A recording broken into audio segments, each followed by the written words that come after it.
Hi, everybody. I'm so sorry to interrupt. I just wanted to let you know, Dr. Harrison, that you've been on mute. And so if you could yourself and then go ahead and get started again. Okay, that is so great. Thanks so much for letting me know, Megan, because of course I was just on my spiel.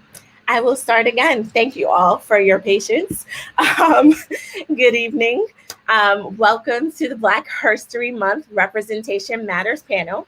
I'm Dr. Rashida Harrison, and I'll be your moderator for tonight, and hopefully you'll be able to hear me throughout the night. I'm from the East Lansing area, where I'm an assistant professor in the James Madison College at Michigan State University. I'm so happy to be here tonight, having the opportunity to be in conversation with some dynamic Black women that are doing great work for a number of communities in Michigan, including Black communities. I'd like to offer a heartfelt thank you to Michigan Women Forward and the Michigan Women's Commission for seeing the importance and value of a program dedicated to the experiences of Black women changemakers. Before we begin, I just want to remind us all of this rare opportunity and offer ways of engaging with the panel. For us panelists, we might unmute ourselves. We have a diverse audience tonight. And I hope that if you are able to identify with some of the experiences and sentiments as a Black woman, or maybe woman of color, that you find validation and inspiration, and are able to find other women in your circle in which to continue conversations, because there is power and learning opportunities that we can have when we engage and come together. If you don't identify as a Black woman, you might be unfamiliar with or may have some skepticism about particular experiences and paths discussed tonight, particularly if you identify with the majority culture. We hope that you take this as an opportunity to listen, learn, and grow, as well as continue conversations in your professional and social environments. Focus on how to be supportive to Black women and other women of color in your various sectors. Our experiences are varied. However, there may emerge some common themes that are both the cause of structural barriers and inequalities, but also of our collective commitments to persist and find joy. The panel is not meant to be a spectacle, but rather a space to share both successes and challenges and reflect on the ways we carve out space for self and community care, as well as rest.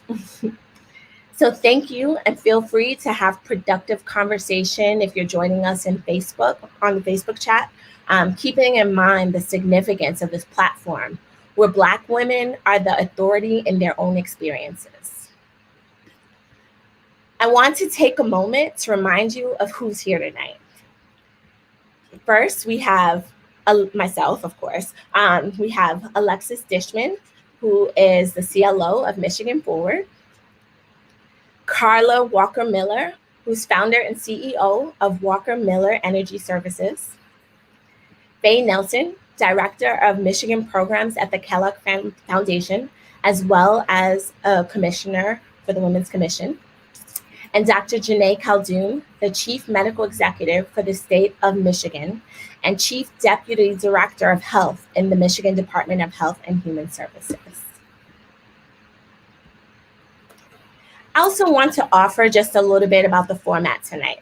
So the panelists, we were given a list of questions for us to think about, and they roughly cover 3 categories, including paving our way, our path to our career, overcoming challenges, and taking care of ourselves for a productive future.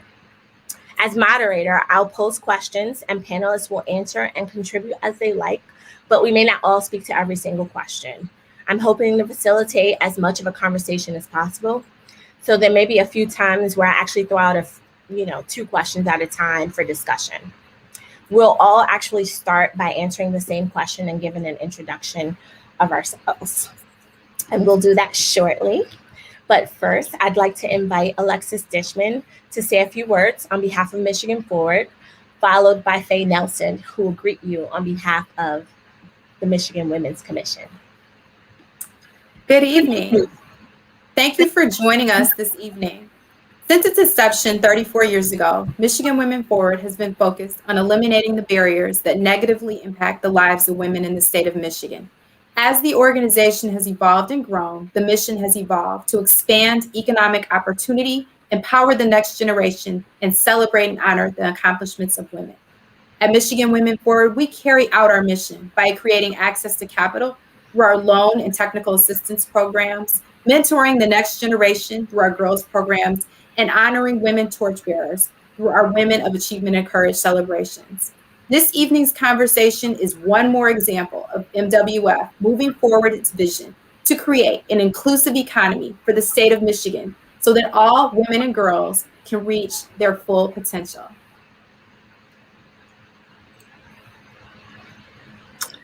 Well, good evening, everyone. The Michigan Women's Commission was established by statute in 1968.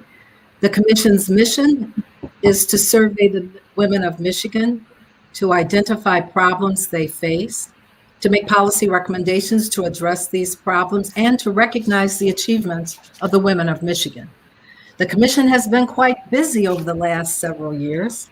In late 2019 and early 2020, the Women's Commission engaged in conversations with women across the state everywhere they went, from Traverse City to Detroit and Grand Rapids to Flint. The women of Michigan informed that economic security issues were their priority. The women also asked that the Commission be aware and address any implicit bias that may affect our policy recommendations. So to that extent, the Commission created the Committee on Implicit Bias, an internal oversight committee to provide ongoing learning opportunities for commissioners to identify, to acknowledge, and minimize implicit bias in themselves and within the Michigan Commission. The Commission also partnered with the Michigan League for Public Policy to share their 21-day racial equity challenge and created learning cohorts and listening sessions that over 200 women have participated in to date. Now, a couple of quick facts that will be quite relevant as we reflect on this evening's conversation. According to the U.S. Department of Labor, Black women experienced the steepest drop in labor force participation and have had the slowest job recovery since January 2020. In January 2021, close to 1 million fewer Black women were employed than in February 2020, a decrease of 9.5% since COVID hit our community. Keeping all of these facts into consideration and others, the Michigan Women's Commission is committed to policy solutions to assist more women to join the workforce and at higher wages. This is imperative to the recovery of our economy and to the economic security of our families. Thank you.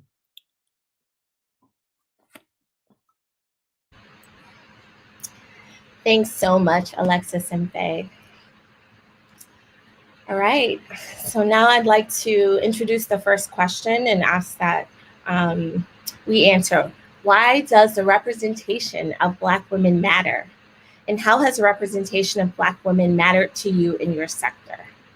I'd like to invite us to answer the question, beginning with Dr. Calhoun. I'm sorry. Next, Carla, Alexis, Faye, and then I'll answer and bring us into the first set of questions. All right, well, good evening, everyone, and just really excited for the conversation this evening. I want to, of course, thank the Michigan Women's Commission and Michigan Women Forward for organizing the event. So I would say that, the representation of Black women absolutely matters. It matters in my field, which is medicine and public health. It matters, quite frankly, what we've seen over the past year. It's a matter of life and death. When you have people who work in healthcare who represent the people who they are treating and taking care of and trying to make recommendations for when it comes to maintaining health and staying alive, quite frankly, when it comes to COVID-19, I think it absolutely is important. It's been an honor for me for the past over a year to both respond to the COVID-19 pandemic in a leadership role, but also to treat patients on the front line at Henry Ford Hospital in Detroit. And I can tell you, when my patients see me and they see that I'm from the community that they are from, and that I understand their experiences, I think they take things more seriously, and they understand that I also am coming from a place of empathy and understanding. So I think representation is absolutely important. And I'll also say it's important in my field because there's not a lot of Black people or Black women especially who are represented. And so when I am teaching medical students or residents and speaking to them about some of the challenges that we see in the emergency department, I think I bring that perspective of how to think about different cultures in a way that promotes health and understanding. So I think representation is absolutely important.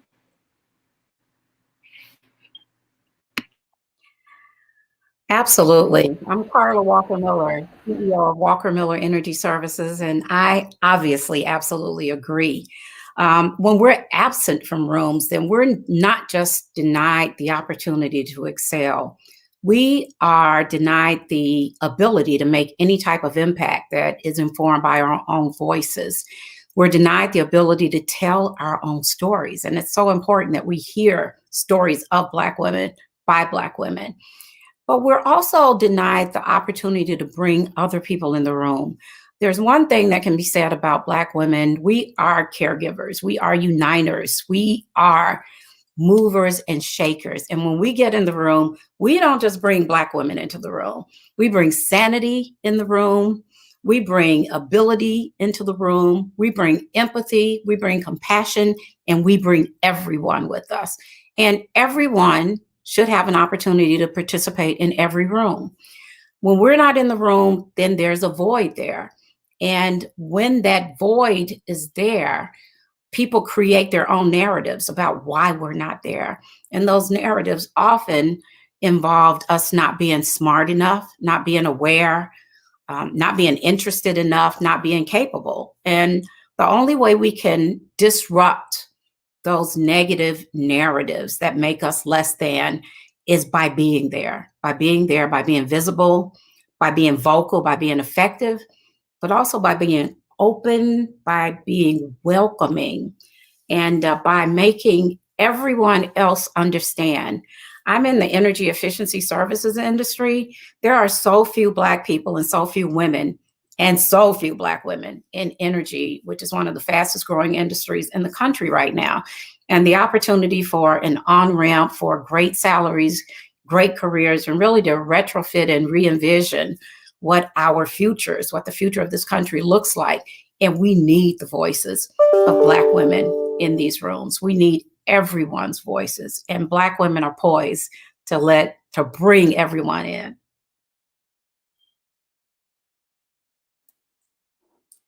Good evening again, everyone. Once again, I'm Alexis Dishman, Chief Lending Officer at Michigan Women Forward. I couldn't agree with you more, Carla. Having our voice at the table, having our voice in the room, leading with equity is so critically important. For me in particular, in the financial services industry, in finance, in banking, throughout my career, oftentimes I have been the only person in the room that looks like me, or is even my age, or is even African American. And it has been extremely important as we're thinking about creating more equity in obtaining capital for our voice to be in the room as African American women. We have an opportunity to create more wealth for our families, to help sustain our families, as historically we have been the backbone of our families oftentimes. And having access to capital is extremely important as we think about how we're going to move our families forward. So having African American women at the table, particularly in finance and banking, creates an opportunity for those that may or may not have the opportunity to access capital to access it. It also creates space for the conversations around why historically we have not had an opportunity to access capital, and where maybe there may have been some deficiencies or opportunities for growth within our community. And if you don't have someone at the table that's able to share that information, it's very difficult for changes to take place. And good evening again. I couldn't agree with all of my sisters on this panel with regard to the importance of Black women being represented at the table, in the room. I represent also this evening the philanthropy sector. Now, my portfolio at the W.K. Kellogg Foundation, which is an international organization with a racial equity focus, is to oversee the grant making associated with operations from all over the state of Michigan, which includes not only funding statewide, but also funding in what we call our priority places, Detroit, Grand Rapids, and Battle Creek. And let me assure you that being a Black woman in philanthropy makes a tremendous difference, especially when you're dealing with such critical systemic issues that center on race and that impact our Black and Brown communities. Think about this, such as jobs that pay a living wage, workforce development, training, equity in education, affordable housing, maternal health, childcare. I could go on and on and on. And being at that table and being able to have a voice in the decision making in terms of how major dollars are spent, what organizations receive funding, and how much is a pretty big deal. And it's so important because there are not that many Black voices or folks who look like me that are in the room. Think about the statistics that I shared earlier. Close to 1 million fewer Black women employed in January 2021 as compared to February 2020, with most of these women working these frontline jobs that were hard hit in the pandemic, as a result of the pandemic, rather, jobs that required one to show up in person, couldn't virtually participate, low-paying jobs, often lacked paid sick leave. Philanthropy is also always, or generally rather, that sector that sets out to, I would say, mitigate inequality. So when understanding the demographics of philanthropy, of individuals that work in philanthropy, most of them don't look like me. Most of them don't. And if you reflect on the importance of a diverse table of individuals that possess this responsibility, the decision-making authority philanthropy provides, equipped with significant monetary resources, is imperative that we see a diverse table. So with all of the challenges that our communities are facing today, exacerbated by COVID, representation of Black women in this sector, representation of people of color in this sector is critical, and it matters.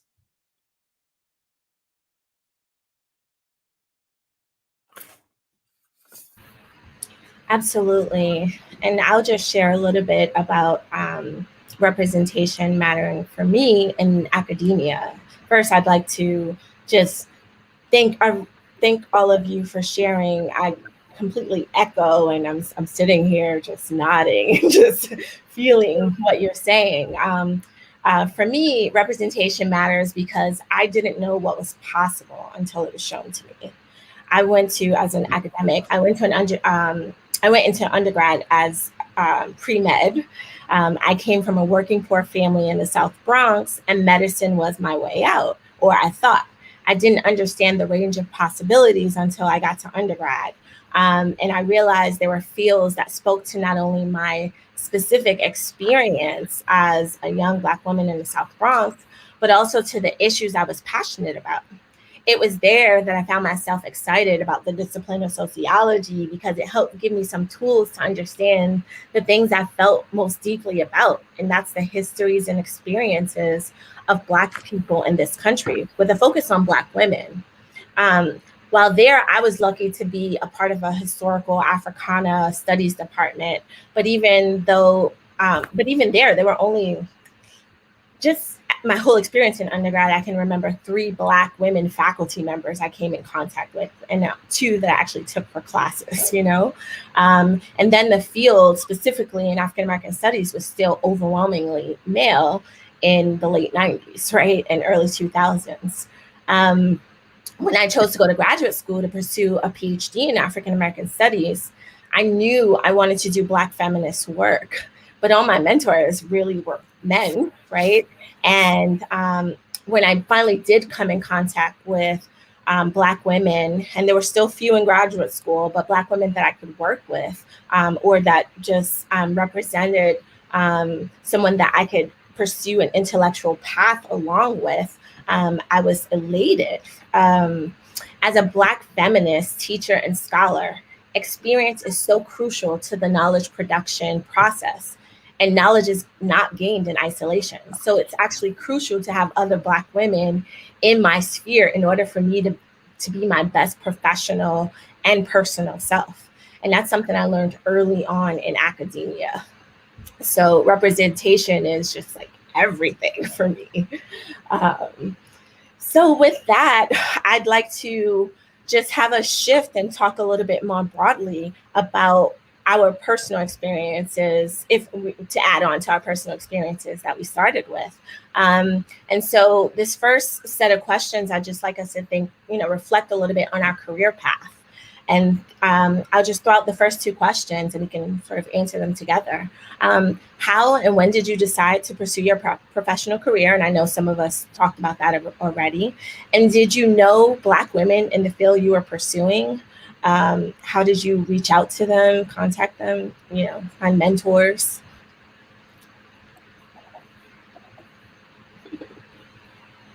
Or if you didn't know, did anyone know? I was gonna get started. So when I decided to pursue a career in finance, I did not know anybody in finance.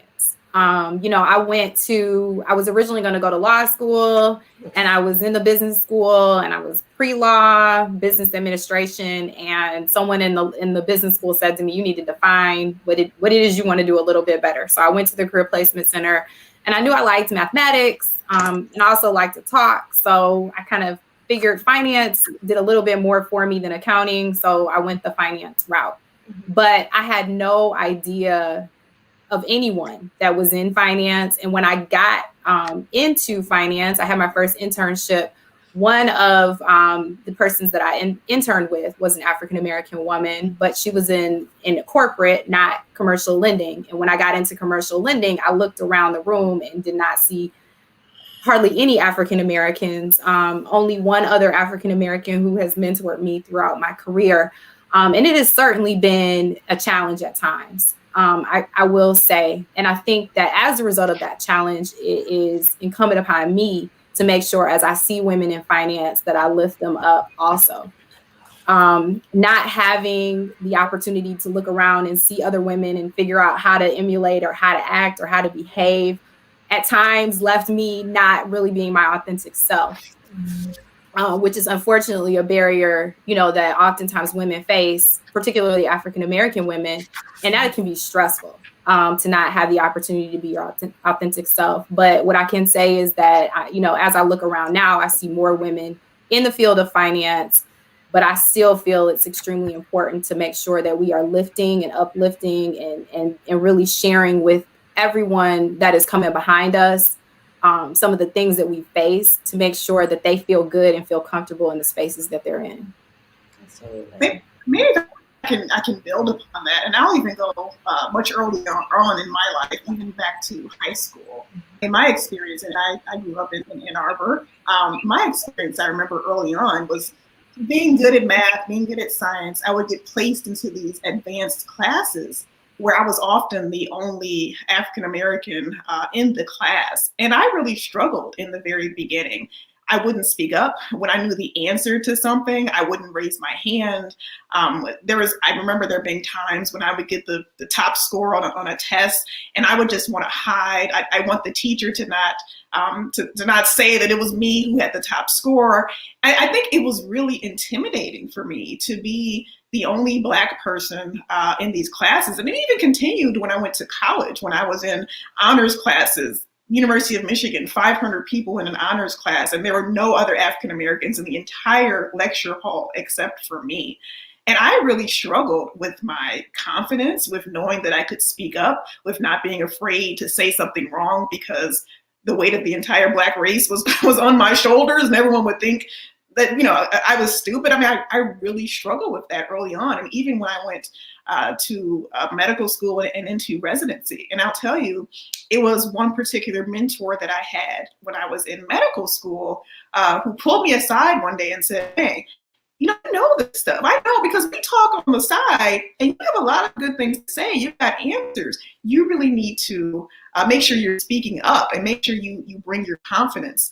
And I think that's really important that we, and this was an African-American male mentor that I had, who was also an emergency medicine resident. I think it's important that we help other young Black and Brown children understand that they may be alone, but it's okay. They can still speak up. They're worthy of being in the room. And when we get to where we are, we also have to bring others along and help them, the next generation, so they can be confident in their fields.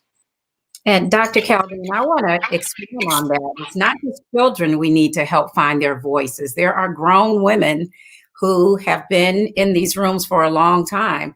I feel that I have really only in the last few years found my voice. I really grew up in a generation where I was trained to know that I had to be better, but that my work would speak for itself.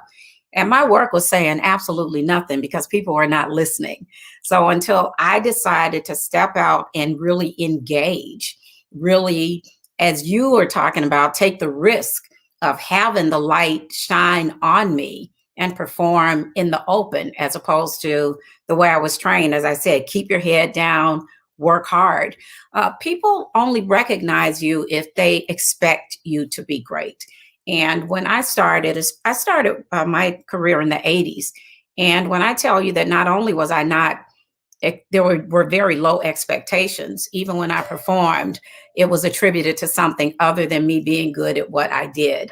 I was constantly told, and this still sticks with me, that being a Black woman engineer, I had it made. So through the decades in corporate America, white men literally had this sense that I had an advantage over them because I was a Black female engineer. They had affirmative action drilled into them, that I was there because I was Black female, as opposed to them being there because they were good engineers or, landed a job. So the trauma of literally being tested every day and having to work to dispel the mythology has really driven me to have an assignment to bring Black women into every room I'm in, to not judge whether they belong, because white men are in rooms just by virtue of knowing that the room exists and knowing, being invited into rooms. And we have to have the confidence to just invite good women into rooms, to pave the way for their voices to be heard without us judging them and requiring that they be better than everyone else.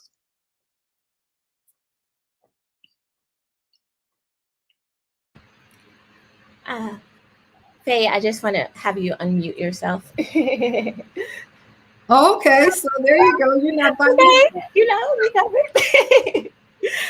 Well, I was just saying all these great things about you, Carla, and this heavy duty information that you're sharing. But I'm saying that I couldn't agree more. I again, over the years, I have been far too often the only one. And that gets tiring. I'm a lawyer by training, from practicing law to leading a major nonprofit to being a senior corporate executive. And it's always the case where you are always tested. You're always challenged. But you have to keep moving on. Your voice is so, so important. And I really think at the end of the day that when I reflect on all of what I have been able to accomplish, it's not good enough unless I'm able to bring another person with me and to be able to share and to be able to pay it forward in terms of all of the support that has been provided to me. And a lot of support has been provided, make no mistake. But I really think at the end of the day, it's so important for us to share our voices and to make sure that not only that our support is not only an encouragement, but information. And I want to go back to the point that I made earlier in terms of philanthropy and the fact that having more Black voices in that space, having more people of color, their voices in that space is so critically important. The data that I had, and I was looking just in preparing for this evening's panel, the data shows that 92% of foundation presidents and 83% of full-time staff members are white. And to be honest, think about it, peer networks, understanding the community, common experiences, board composition, all of that makes a difference when you are making these grants to communities where we live and serve, many of the communities that are brown and Black communities, in addition to communities in general. You know, the Detroit region is such an aberration in the sense that there are a number of Black women that are in the foundation community space. The Skillman Foundation, the Kresge Foundation, Ballmer Foundation. And at Kellogg, very, very privileged to have just an amazing dynamic sister who heads the Kellogg Foundation, LaJune Montgomery Tabron. And it's also quite an honor, again, for myself in the sense that I'm able to lead this effort here in Michigan. But I have to tell you that, this is the important information that we need to be sharing with our sisters, that we need to be sharing with women, period. That this is where there's so much opportunity for us to be better and to do good and to lift up our voice in areas that are absolutely critically important. And if we reflect on the impact that COVID has had on all of our communities, just think about what you would be able to do if you were in that room at the table making these types of decisions. So, again, there were, even with the number of women lawyers that exist today, I still sometimes feel that we are just a bit of a unicorn because every room that we walk in, it always seems to be like, so how'd you get there? But, we keep it moving, we move forward. But I think it's also so important to be able to share information that you may not know about. And again, from my perspective, when I got into philanthropy, and I haven't been in philanthropy that long, I would say about 7 or 8 years, it was like a aha moment. It was like, are you kidding me? So it's a great place and space that I encourage. I think that having women represented, having women of color represented, having Black women represented is so critically important. Absolutely. First of all, I just want to say that it is a little difficult moderating because I am soaking in all of what you all are saying, as well as reflecting on my own experiences and hearing it in what you're talking about. Dr. Khaldun, when you talked about your experience in high school, moving to college, that was me in college. I went to Cornell University for undergrad, and I did not talk in class. Outside of my Africana classes, any of my other classes, I felt so intimidated. I did not talk for the first 2 years of college. And when I tell students that I mentor this, they're surprised because I'm a little chatty in general. They're surprised. And I make it a point to tell this to Black women students that I mentor, right? Because it's really important. And I tell them in an effort to help them to find their voice really early, because I feel like it took me a little while. I would have liked to have found my voice a little bit earlier. And I've had that conversation a number of times with first year students about, particularly in the college that I teach in, that's very, it's a college that's geared towards, it's a public affairs college. So we have a lot of pre-law, aspiring politicians, aspiring, public service people, and lots of confident young white men, right? And I've had to just have that conversation, right? And talking about how we want to, haven't thought about what I would have liked to have early on, right? To have someone pull me aside really early to help me find my voice and to remind me that I have important things to contribute to the conversation. So I think that's really important as we are thinking about like where we are and the kinds of roles that we can play in helping young Black women in particular, as well as others, right, find their voice really early. And so that really stuck out to me and resonated with me to think about how many of us struggle with that, right? And the information piece, right? Because there's the lack, depending on where you come from, right? We don't all have access to the same information. And really working with others and, across communities, across sectors to help, each other to know what's out there and how we can also contribute. So one of the things that I heard that you all mentioned, I know Dr. Khaldun said, was a black male mentor pulled you aside. But what were your other sources of being able to find your voice, as well as helping you to just, along your career? What were those entities, people that helped along the way in terms of helping to build your success?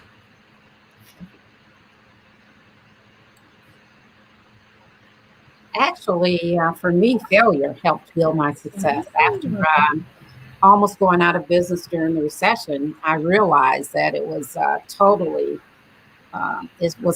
up to me to really step out on faith and either go get a job or build a business. And I was lucky because the energy efficiency legislation had just passed. But it was, I'll never forget, the end of 2014, I realized that one of the reasons I had not been as successful, the main reason, to be honest, was that I was not willing to develop the deep relationships. You all talk about mentors and sponsors and partners. And again, it was just my natural inclination to do things for myself, by myself. And I really want to discourage women from feeling like they have to do it all, because we can't. We hurt ourselves when we try to do that. And one of the things I really want to offer is just the importance of intergenerational relationships. Women like myself who are toward the end of our careers, there's nothing more important to me right now than keeping sisters, young or old, from going through the same things that we went through to get that modicum of success. One of the reasons that I take these panels so seriously is that just the privilege of having a platform to speak is fairly new for Black women. And it's really important that we speak truth and we don't sit up here and say we're here because we just got it like that. We just that bad sisters, because we're not. We're blessed. We have the privilege of a platform, but it comes with the obligation to listen, to talk about our scars, not just, how cute we look tonight. Really, what did it take for us to even get here? What have we been through? Because that's what encourages me, not seeing that you are all that, but knowing that, I love to tell people that 5 years ago, I was $250,000 in debt and crying at night. I love to tell people that because that's what encourages. That's what lets women know that they have the option of building multi-million-dollar businesses, even though they're having trouble putting one foot ahead of the other right now. That's what women need to hear. That's the kind of support I needed at the time. And that's the kind of support so many women need. We need to know that we can and that we're going to be okay through all the craziness. I agree with Carla. You are right on. I have to say that for me, I think about what I've done and continue to do, and that is to identify folks who are trusted advisors and who I am able to reach out to, not just when things are going great, but being able to connect with those individuals. I call them my kitchen cabinet. When I am particularly when I'm dealing with difficult issues and don't know how to respond. And I mean, and it happens to all of us. I mean, it could be, a super complex project that you have and you just don't know where I'm headed here, or politics or team dynamics or race or gender. And so being able to reach out to individuals that you can trust, that they're trusted, and that will provide you with that important advice and counsel is so important. And figuring out at the end of the day, how do I make it work? How do I move forward in sometimes situations that are extremely difficult? And some of the advice that was given to me and that I still follow today is, number one, what did I learn? What happened and how did it happen? So what did I learn? What could I have done differently? Sometimes you just messed up. Mistakes happen, and taking the importance of taking responsibility, which demonstrates character and leadership. I think also, and I think the final piece, and this is information I constantly would share with my daughters, is giving yourself grace and giving others grace. Because at the end of the day, no one's perfect. Things happen.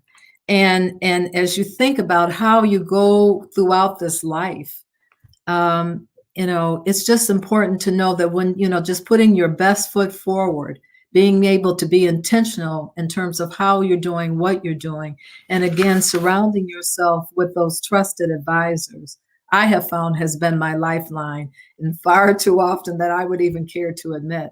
But I would say the bottom line, after you get to the point where you've done your analysis, you've determined, you've learned your lessons, you've reached out, you got to figure, as you move forward, you just figure it out, do the best you can, and then you move on. And maybe I'll just add to that. A lot of people ask me, Dr. Khaldun, I want to do exactly what you're doing. Tell me what year, what degree do I need? What job did you have? And what job did you have after that? I'll be honest with you, 10 years ago, I had no idea that I would be doing. I didn't even know what this job was. I didn't know what it meant to be in public health or doing anything I'm doing today. But I'll tell you what I did have 10 years ago was a really good mentor, a female woman of color, not African-American, an Asian woman actually, who told me, Janae, you just need to always think about the type of work that you want to do, not the job title, but what is the type of work you want to do? How do you want to feel doing it? And what type of people do you want to be working around? And I just was very intent on thinking about that, and just opportunities would come up. I'd say, yeah, that sounds interesting, or I'm excited about that. Let me volunteer. Let me come to that meeting. Let me see how I can be helpful.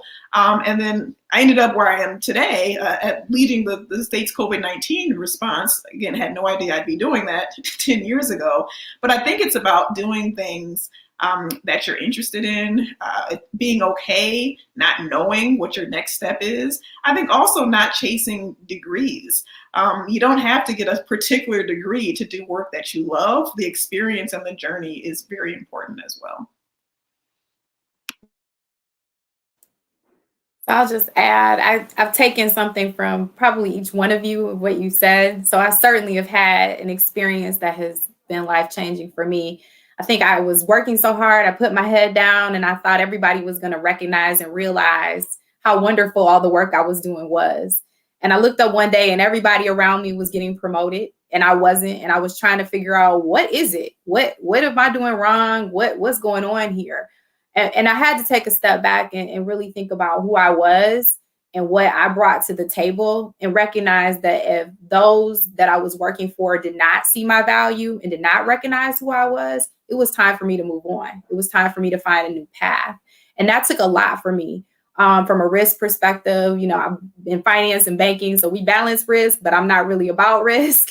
But it was important for me to take the opportunity to take a real strong look at my career, take a look at where I wanted to go, what pathways, what was important to me, and step out and find out where I needed to be. And I have found that in doing that and taking a step back and looking, I am so much happier in the career and the space that I'm in, because I was willing to go out on a limb. They say that's where the fruit is. And sometimes you really do have to step out and try to figure out, what is best for you, and not necessarily worry about those around you trying to promote you. You have to do a little bit of self-promotion. I think we as African-American women don't do enough self-promotion. It's okay. We can still be humble. We can still be great, but we do need to promote ourselves. When you look around, our white male counterparts are certainly willing and able to do that. They'll take on opportunity jobs that they may not have all the skills for, but they'll go out and try and take it on. And we as women don't necessarily, we want to check every single box. But it is extremely important for us to do that. And I was also able to do that through my mentors. I have some really great mentors that I was able to lean in on and gather advice that provided me with information that helped me to make great decisions for myself. Thank you. And I just want to remind, we're already talking about challenges, and I just want to offer some context for the audience. So we know that everyone of all backgrounds, right, will have potential to experience challenges in their career path. women in particular of all backgrounds have to contend with larger patriarchal structures. However, when we're talking about challenges for people of color, and in particular for Black women, we can't disentangle, right, when we have a struggle or we have a challenge from the fact of larger social barriers and larger social structures. And we can't help but to sort of question ourselves, is it me, right? Or is it the structure? Where is it? How can I intervene, and how much power do I have here?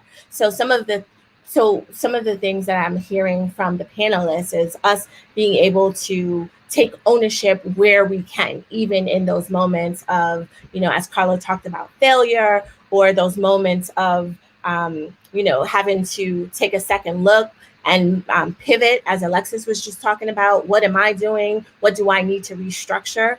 And so I just wanted to offer that for the audience as we're talking about this, so that, there might be a conversation like, we all face these things. Well, as a Black woman, right, the particular flavor of our challenge might be a little different. So, and with that, I also just wanted to throw in, we can still continue on this line of conversation. Now that you are firmly rooted in your success and your field, do you still deal with that doubt sometimes? Who are the, is it internal? Is it external? And how do you navigate that?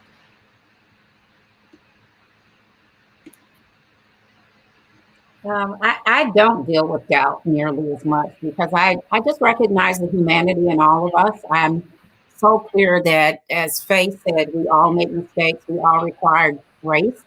And I think that I am much more forgiving of other people, and I've learned to be more forgiving of myself. I've learned to celebrate the times that I'm goofy, and the times that I'm wrong, and the times that I've had to learn things the hard way, because it's just happened. It's just happened so many times now that I don't take myself as seriously. But I do take, as I said, the obligation to really speak out when it's not comfortable.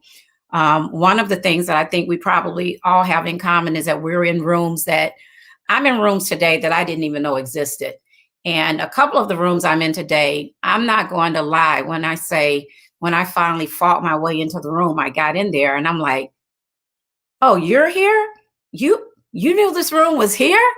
And I had to fight my way in? Why didn't you invite me?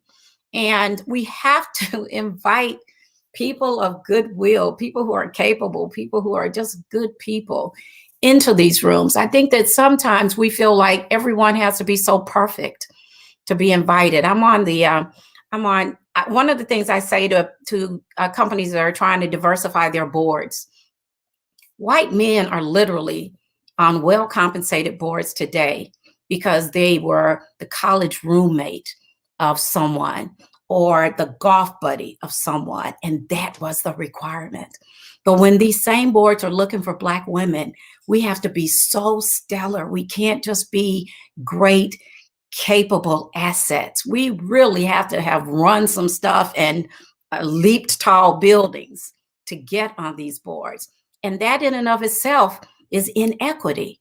We should require the same thing of Black women, of capable Black women, that we require of white men. And we can't perpetrate that. We cannot continue to do that to each other.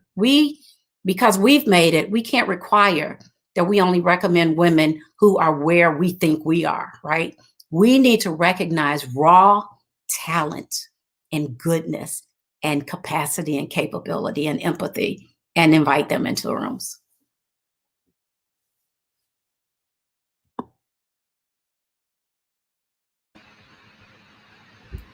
I just want, oh, go ahead, Alexis, go ahead.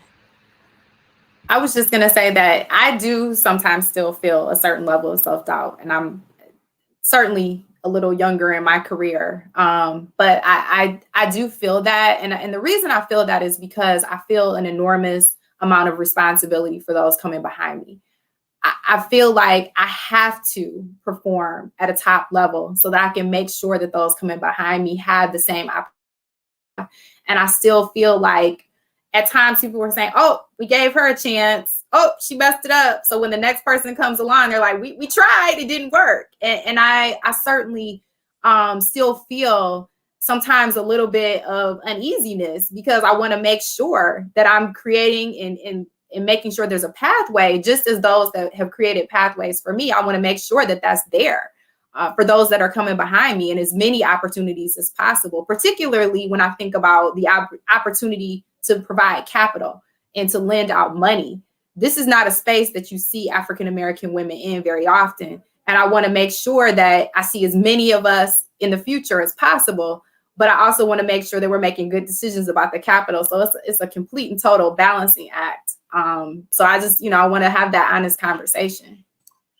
Well, I think too that, for sisters who are way ahead of you, far ahead of you in terms of length of career, it's certainly, for me, I don't deal with doubt at this point in my career, but I deal so much with purpose and wanting to make sure that at the end of the day that I am purposeful in terms of what I do and how I do it, and making time to support my young sisters who are coming up behind me.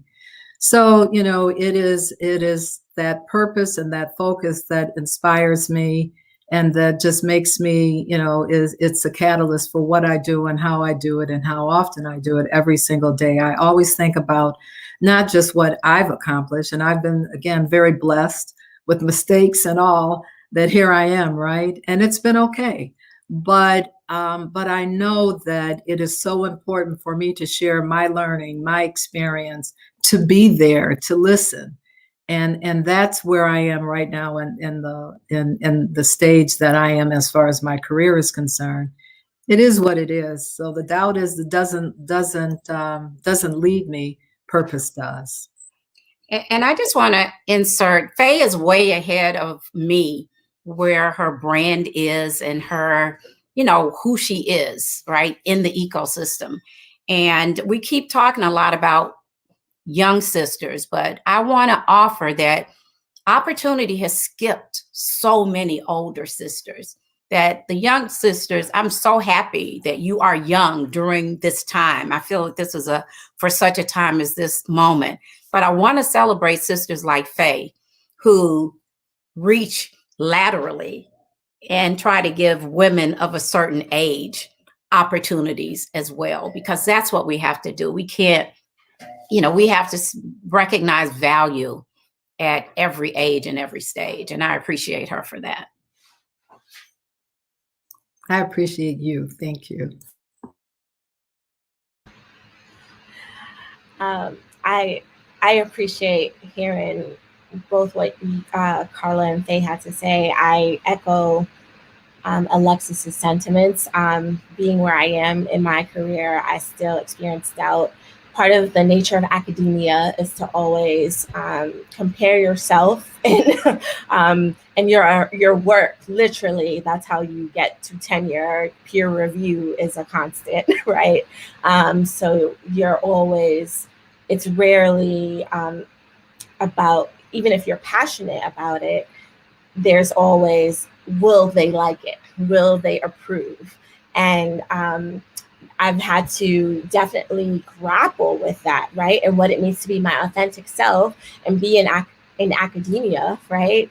And still pursue the path that I want, right?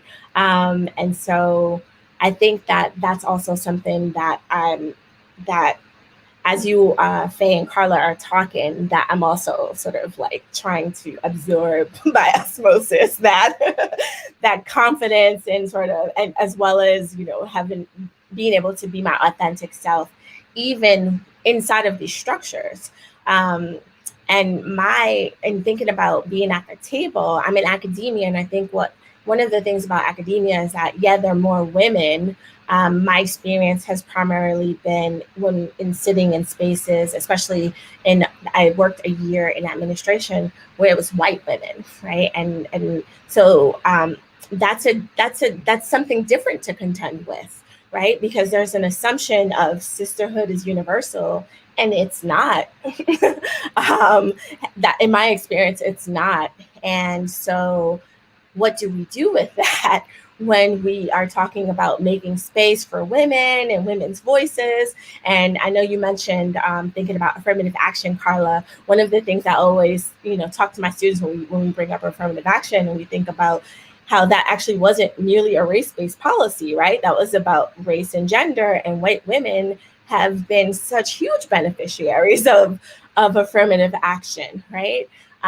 So for me, in academia, particularly, and I guess it depends on what kind of university you've been at. Michigan State University, we have a lot of white women in leadership positions, which is awesome, right? But those are also places where I would like to see more women of color, more Black women who also are looking out for other Black women, right? Because there's also challenges of putting people in places just to say you've met a diversity, right? You have diversity, right? But they're not empowered to do the real work of inclusion. And so that was just those are some of the things I'm thinking about with what I specifically contend with, and the things that contribute to the self-doubt, right? When you're in a larger structure that purports to value you, but really does it in this really inauthentic way. And I don't know if anyone else has any of that, but Well, you just said a whole lot. And so one thing I will say is that we're all learning. And I've talked to more of my white sisters since this summer than I ever have. I'm happy that they are open to learn, but I think it's important that we share our experiences and our hard truths. The fact that as women, we go so far together, and yet Black women have to continue walking the path alone, where white women literally stop because they really have gotten what they need. And there's a lot to be said about how hard that last mile that we have to go, how very difficult it is. And so many of my white friends said, I didn't know. And I was able to say, because you didn't care to know, and because I didn't have the space to share with you. But now that you want to know, I think it's incumbent upon Black women to continue to have, we keep talking about hard conversations, but we need to keep having hard conversations and give people the space to become, to get to where they need to be. I laugh because as a Black woman, you would think I know everything about Black people and Black women. And sometimes my daughter says, girl, don't say that again. She's teaching me about the generational things, older Black women versus younger Black women. So we all just, again, go back to what Faye said about grace. We all have to learn. We're all going to make mistakes, but we all have to be willing to, to do the hard work. I agree with you, Carla, just in terms of, that giving out the information and having the conversations and how critically important that is. I think that was part of me finding my voice just through some anti-bias and anti-racist training that I had. It just enabled me to find a way to have those conversations. And if we don't have those conversations, then they won't happen. It is extremely important for us to do that. As we talk about trying to help the next generation or trying to help those that are around us that need additional supports, if we don't have those conversations, then it won't happen. So it is extremely important for us to use our voices.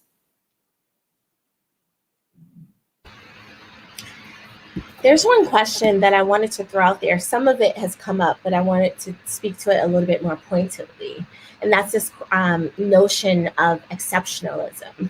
So have you felt pressure of having to be exceptional to succeed as a Black woman? And I know this has come up. I know Dr. Khaldun talked about it. I don't know if anyone else has anything to add about that. And how do you navigate this notion of exceptionalism? And what advice might you have for Black women who feel this pressure, who are trying to navigate it themselves?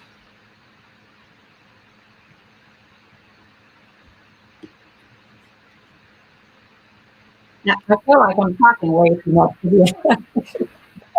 But I think we've all felt the pressure. I really do. It's exactly as Alexis said. I remember a time when I knew for a fact that if I failed, it would be used as an excuse for another Black woman to never for the next 10 years have this position. And so I do remember feeling that pressure. And we're not past that in many, many areas, in many business sectors, in many rooms. People still think that way. But I don't feel the pressure. I don't feel the pressure of my race, but I absolutely do remember knowing that if I failed, I was really dooming that particular position for at least the next 10 years. But that's because people were willing to use that as an excuse. White men can fail all day, every day, and no one will ever say, well, we can't give another white man this job because you see what happens. So we're just in a different space where people who want to know better. And I think that we expect people to do better and not try to find excuses and reasons. I hope that we're at least moving toward that. I think that one of the most interesting things to me is how people are saying that history is being rewritten, and to make Black people look smart and like heroes and like we created stuff. And the point is that our history has never been written, because we weren't writing it, because we didn't own publishing companies, and we weren't, our books weren't being published. And I think it's so important that we allow history to be corrected so that we can all learn how amazing Black people, period, just are. But allow the truth to be written, and everyone to, just be allowed to accept the truth of who we are. That there's a correction being made right now, and everyone who's open to it should receive it. I think that that's a good question to reflect on, Dr. Harrison. Throughout my career, I will say I've always felt the burden of being exceptional, because when you walk in the room, you feel, you get those vibes that you don't belong. And so there's so much pressure that we place on ourselves to be exceptional, to be that strong Black woman. We can do it. So we're exceptional. You have to be exceptional. I know, younger in my career, being an exceptional lawyer, being an exceptional mom, always there, showing up. I was hopping planes every which way. I would go back and forth. For example, I had a project in DC and I was going back and forth, and I could have stayed a couple of days, but no, I'm the exceptional mom. So I had to take that early 6 a.m. flight to be home at 6 p.m. to be at that parent-teacher conference. Forget about the fact that my husband could have represented us well, but I had to be there. And so I have found that placing that type of burden on myself has taken me nowhere fast. You don't feel well physically, you don't feel well emotionally. And I think a lot of it has to do with, too, the question that was raised early on about, Black women being in the room, the representation of Black women. And it's just, it is so important that not only we see ourselves more in these spaces, when we are hearing more our voices in these spaces, but we're coming together more as women, as Black women, as women of color, sharing our stories, supporting each other, giving each other that sustainability, so that at the end of the day, we don't have to feel all the time that we have to be exceptional. So I don't know, if that will ever leave, that will ever go away. But I think that the more we connect, the more we, again, celebrate our sisterhood, the more we are sharing our stories, the more we're coming together, the more we're supporting each other, really is so important, no matter where you are in your career. Yeah. Oh, go ahead. I think I'll just say, I talked about my earlier years and being in high school, but I think I've come a long way. I'll be honest with you. I don't even think much about it. I can be in a room full of a bunch of older, tall, white men, and I will speak up and say exactly what I think and why I think they're wrong, or what I think that the next step should be. I think to be honest with you, I've been through so much, whether it's my upbringing, going through medical training, having people look me in my eye and tell me, why are you doing that? Don't you think you should think about something else? Again, these are experiences that we all have, but I think it goes back to living on purpose. I think I'm quite confident at this point. I know I'm here in these particular roles because I have a gift. And I know that, I don't want to get spiritual and all that, but I know I've been placed here to do something in particular. And so for me to live in my purpose, I have to be Jonee. And so, I just go around being Jonee, the little Black girl with the afro that people see on TV these days. Never thought I'd be here, but, I'm myself. And I think that's kind of where I am at this point in my life. And also, I also have 3 children. I don't talk about them that much, but I have 3 children. And I've realized that, sometimes I'm not going to be at every game, and it's okay. And they still love me. They still write me notes about how I'm the best mom in the world. And I think it's about having some grace for yourself as well, and knowing that you are good enough, and you're in these spaces because you're supposed to be. Amen. And you don't want to get spiritual, but I do, because I really believe that this is for such a time as this moment. And I think we're here for a reason, and that we are, again, obligated to fulfill our assignments and use our voices and not squander the opportunity that we have right now. This is for such a time as this moment, and we have to walk into it. Yes, I echo that. I had a friend texting me earlier that was just telling me she couldn't log on because she had another obligation. And I was like, no problem. And I said, I confessed I was nervous. And she gave me a pep talk that mirrored what you just said, Carla, that really just talked about, like, this is part of your purpose. This is like who you are, and, the kinds of, in talking to people. And I think that there really is, in us moving towards thinking about how we sustain ourselves and what gives us joy, right?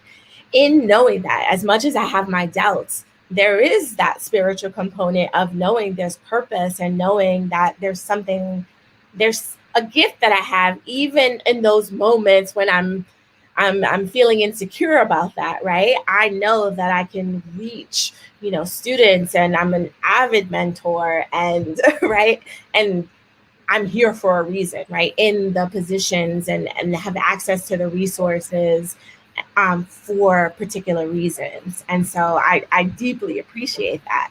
And so if anyone else can jump in and continue on this line, but I also want to add in the question of, in thinking about this, how we go about taking care of ourselves. I know Faye started the whole, how we, try to being the strong Black woman, but how are we taking care of ourselves physically, mentally, emotionally, spiritually, and who are sources, or where are sources of encouragement and support? So let me begin by saying that, as women, we just run hard. We run hard for our families, for our employees, our team members, we just run hard, and we work so hard to get it right. And I think as we're doing all of this hard work, that there is one person oftentimes, or far too often, that we forget about, and that's ourselves. And so I just think it's not a magic formula, that it's extremely important as we think about putting together that strategic plan, right?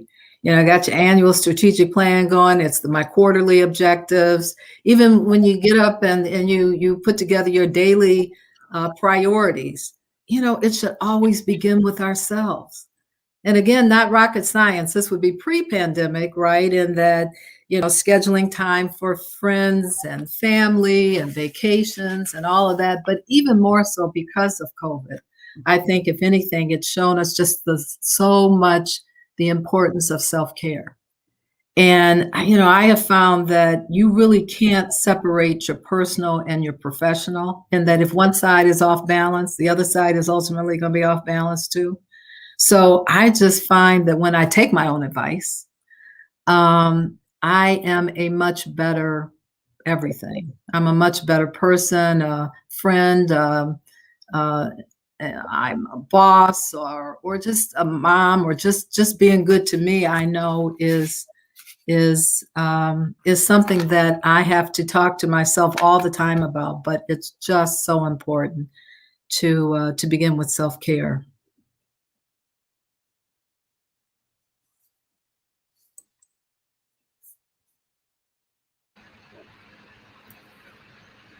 Anyone else?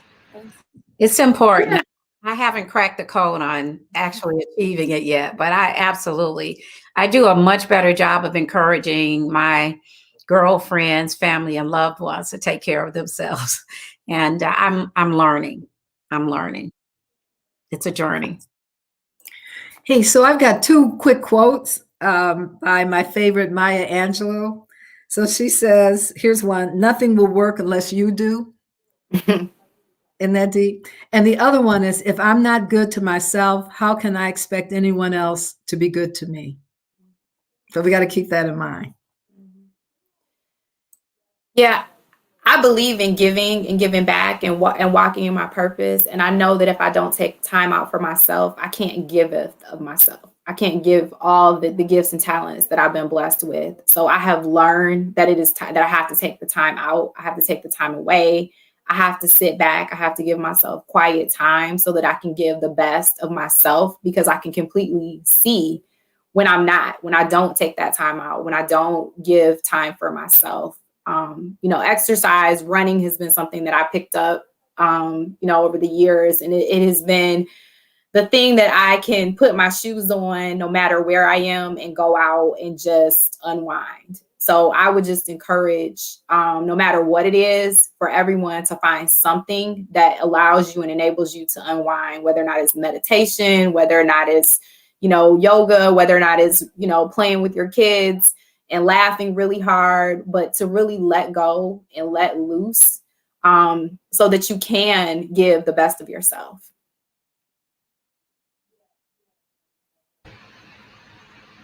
Yeah.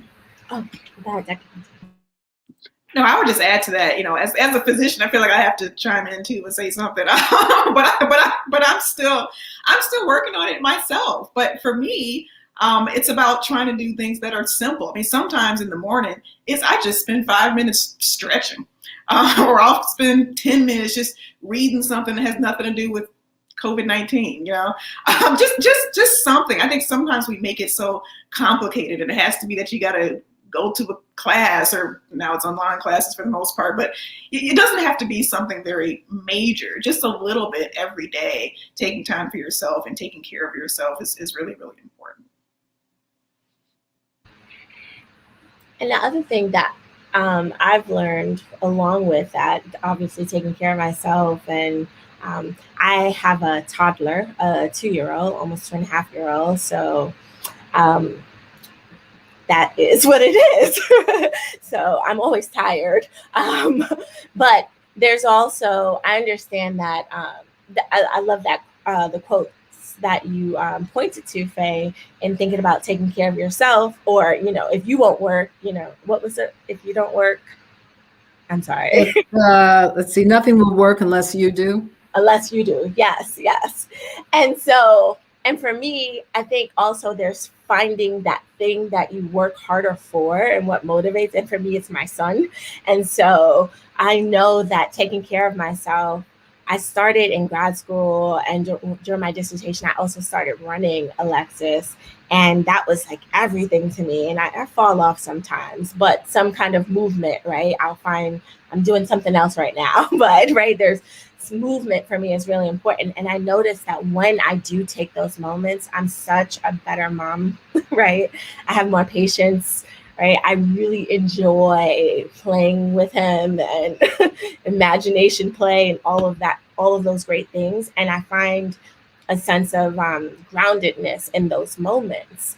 And so the learning, I'm guessing that this is a lifelong process to remind ourselves to take care of ourselves, but in taking care of ourselves, to understand that that's because we need to take care of these other folks, or want to, depending on our family structures and things like that.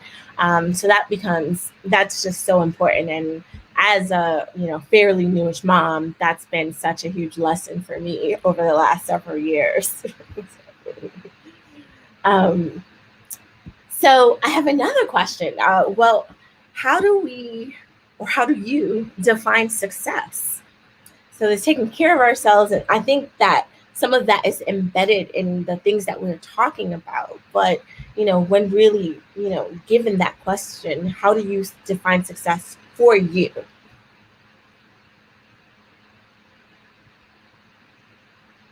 It's a hard question too.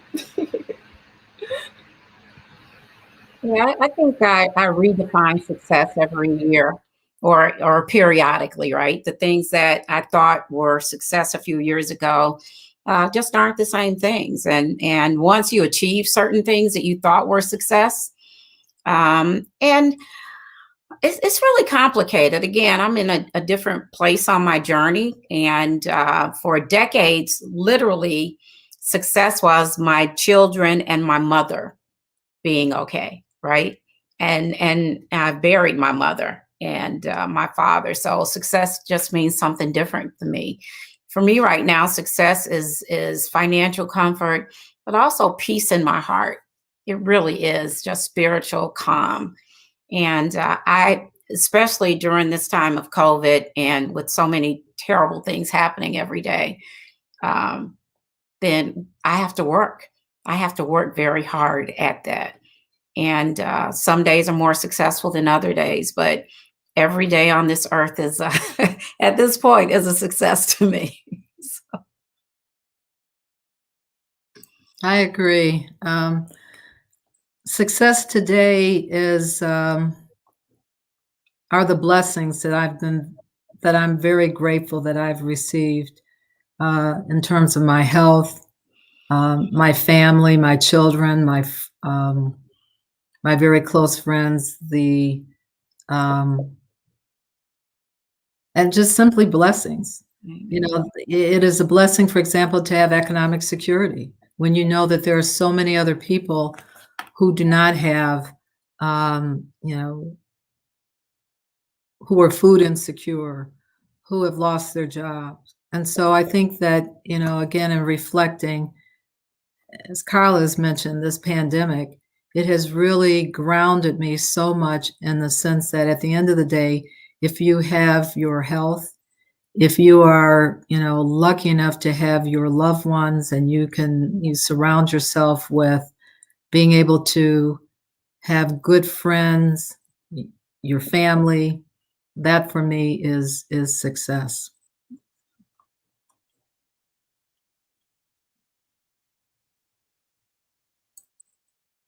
I think life itself, I mean, I can't think of through 2020, the ability to still be here. At first, when the pandemic started, I was, I can't do this, I can't do that. I was, stuck on that. But then I started to reflect and remember on all those that didn't have all the things that I have. And I have everything that I could possibly need. Maybe there are some things that I want, but I have everything I need. And when I think about success, that's success to me. When I look at my beautiful daughters and where they're headed in their lives, and I think about, the opportunities that I have, that's success in life, just the opportunity to continue to breathe and continue to help others.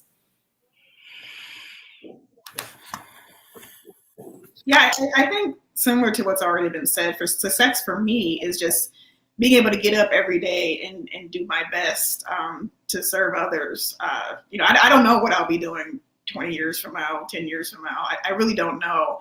But if I have my health and I can get up every day and have the opportunity to do my best and have my family, I think I'll be okay and happy. So that's success for me. Yeah, and I'd echo some of the things that have been said already. And I just wanted to offer some observations of the ways in which the past year, right, has really shifted a lot of people I know in their personal lives and thinking about things like success and just what we value, right? And I'm hoping that it really shifts at a more, at a larger, at a more macro level, right? And thinking about what we value in society, right? I know, Carly, you talked about like good people, good hearts, right? and in our quest to move forward. And those are the things that, for me, also um, define define success. Moments when I'm able to. I recently joined a research project, and it's just like good people, you know. And I was worried about the workload, but I really like the people, right? And so that was part of the reason. That was the major reason why I stayed on. And I don't know how. In academia, I don't know how to explain that to everyone, right? Because that's not a value that you're supposed to think about in making these kinds of decisions. And I really, it's something that I've definitely been reflecting on more and more, even over the past year with everything going on. And I'm sure all of us have stories about the ways in which it's personally impacted our communities, people we know, our families, in terms of the health pandemic. And so I just want to acknowledge that, I know all of society, but the ways in which it's really hitting and reshaping our communities is significant. So I also want to point out it is 8:22. We have 8 minutes left. And so I was trying to figure out like a good sort of like, how do we go out? I feel like, first of all, there have been so many nuggets that have come out over the past almost hour and a half. Good nuggets of just things to think about and things to reflect on. So we talked about how do we define success, but I really do like this other question that we had about celebrating ourselves and our peers. Like, how do you celebrate yourself and you can talk about others, but I really want to know how you celebrate you, because I think we got it down on how we can help others and mentor others and celebrate our families and our children. What do you do to celebrate you? I have one thing, and I have 3 children, and when I started having my kids, I started calling my mother on my birthday to say, "Oh my goodness, thank you for all that you have done for me." So on my children's birthdays, I do celebrate them, but I also think about me and what I think I'm a great mother, and I think I'm a great example for my children, and I carried these babies for 9 months and birthed them all and breastfed them all, which was a blessing as well. So I celebrate myself on my children's birthdays.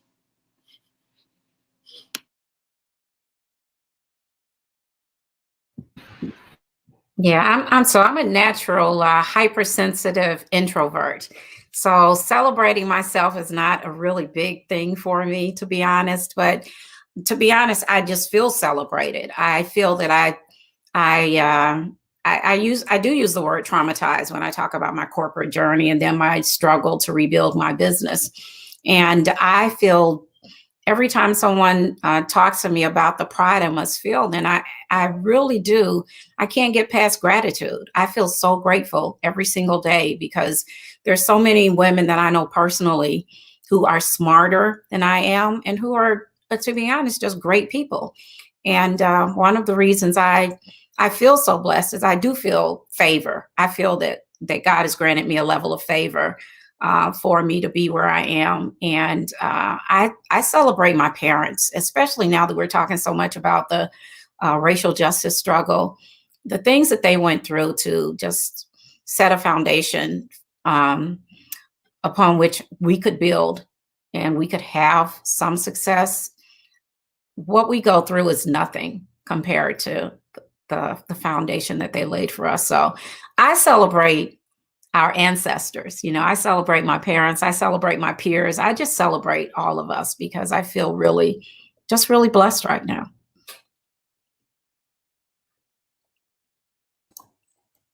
Well, there's so much to celebrate, and I join my colleagues here on this panel this evening, and just being able to first and foremost celebrate the opportunity that we're having this conversation. It's so wonderful and informative and uplifting. And I also just celebrate all of the tremendous blessings that have been bestowed on me. My children, my grandchildren, my husband, just being able to be here in the now, being able to reach out and know folks I can touch when I need them. They're there, who give me strength and, able to sustain me when times are not so easy. And so I celebrate. I celebrate my life. I just simply celebrate being in the now today.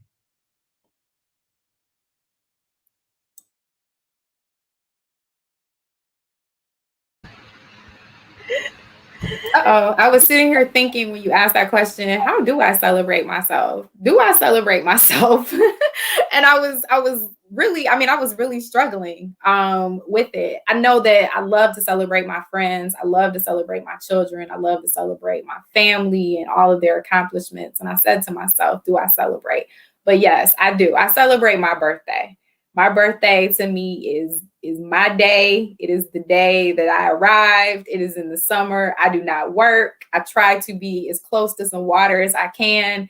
And I would say that that is the day that I choose to do whatever it is that Alexis Dishman finds to be important on that day. So I would say that is the day that I celebrate. But I really think it's important to take time to do that. So I'm happy that we had this conversation today about it, because it certainly makes me reflect on whether or not I'm celebrating the things that I'm so proud of and so thankful for, that I've been a part of.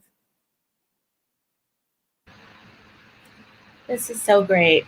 I also struggle with celebrating myself, and I have a good friend who always reminds me to celebrate myself on my birthday because I don't know what it is.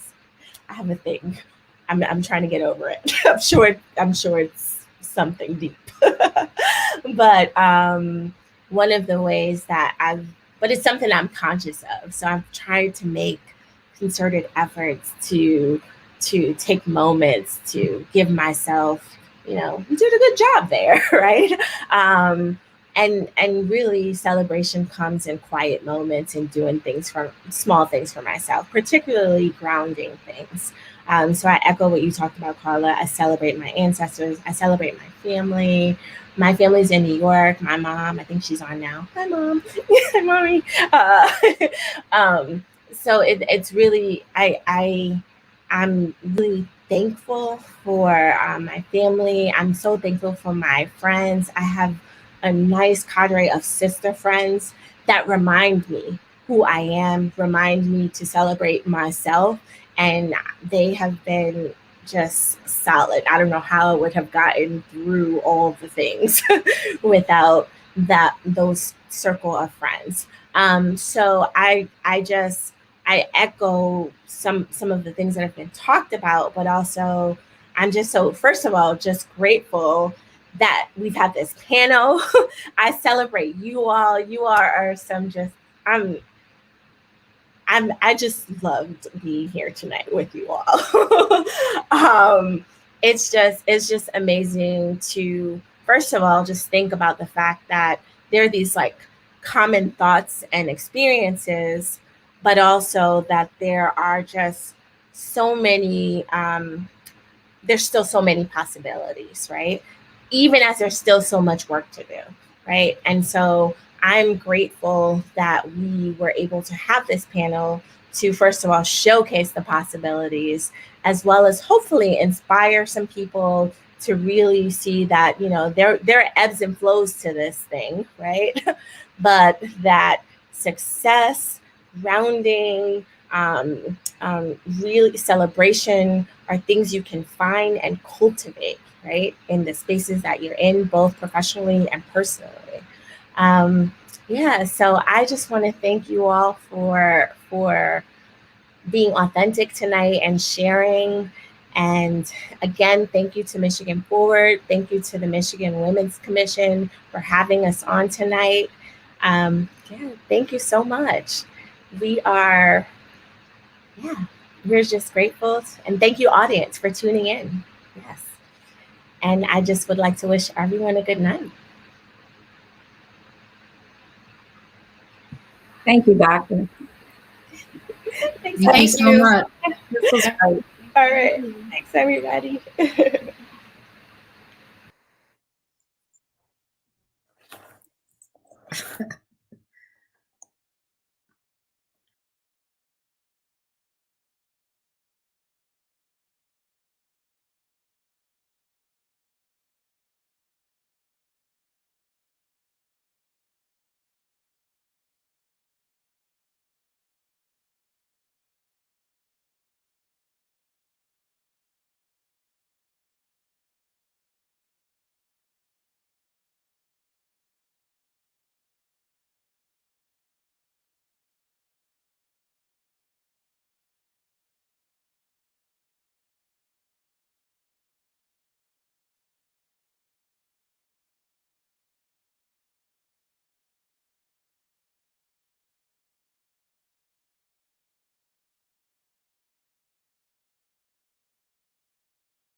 I'm assuming people are probably not watching. Oh, I guess there's 37 people still watching. All right. Good night. Good night, everybody.